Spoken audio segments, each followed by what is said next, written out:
S'il y a bien une chose qu'on sous-estime, c'est les actes.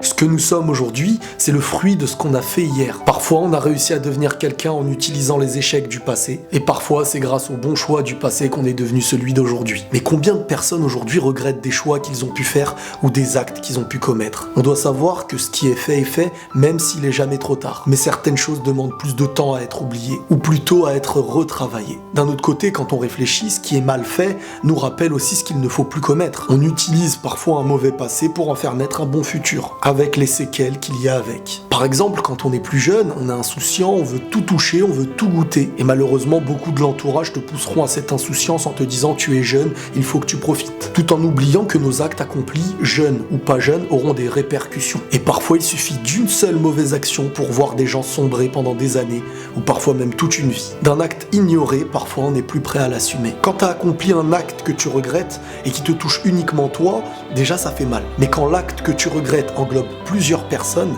là ça fait très mal et ça devient beaucoup plus compliqué. Comme je l'ai dit, rien n'est jamais trop tard, mais il y a des choses qui sont vraiment très difficiles à l'avenir. On se doit d'avoir dans le présent le recul nécessaire pour empêcher un mauvais futur. Mais attention, encore une fois, on est humain et l'erreur fait partie de nous. Mais il y a parfois deux types d'erreurs, deux types de mauvaises actions. Celle qui te touche et qui te permet de te reconstruire et celle qui te touche pour te détruire. Et n'oublions pas que la reconstruction n'est pas une chose facile.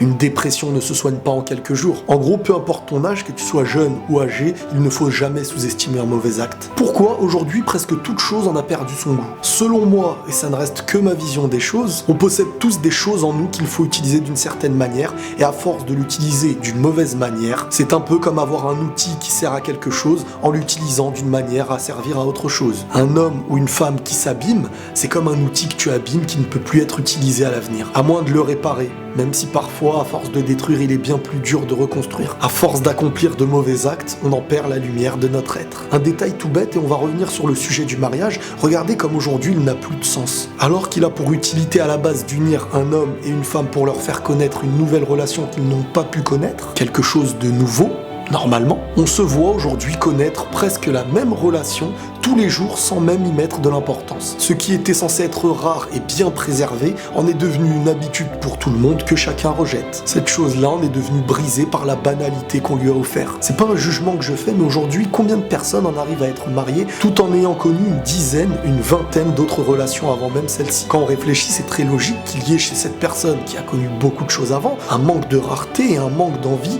de maintenir une chose comme si c'était la dernière. C'est comme si je t'avais promis à un moment donné dans ta vie de te donner un fruit qui serait magique et magnifique à tes yeux et que lorsque je te le donnerai, il faudra le garder toute ta vie, car il n'y en aura pas d'autre avant. Mais si avant que je te le donne, tu t'es permis de le prendre et de le goûter tout au long de ta vie, à un moment donné, il n'aura plus l'importance d'être gardé. J'ai cité cet exemple, mais il peut être utilisé dans tout plein d'autres choses de la vie. Le poids de nos actes nous fait parfois perdre la beauté d'une chose qu'on aurait pu obtenir. Chacun agit à sa manière et personne n'est dans l'obligation d'être en accord, mais dans presque tous les domaines de la vie, s'il existe bien deux choses qui peuvent nous faire regretter pendant presque toute une vie, c'est le poids de nos paroles et le poids de nos actes. En quelque sorte, on peut dire que c'était les graines d'hier qui ont fait naître le fruit d'aujourd'hui. Prenez soin de vous et la paix sur vous.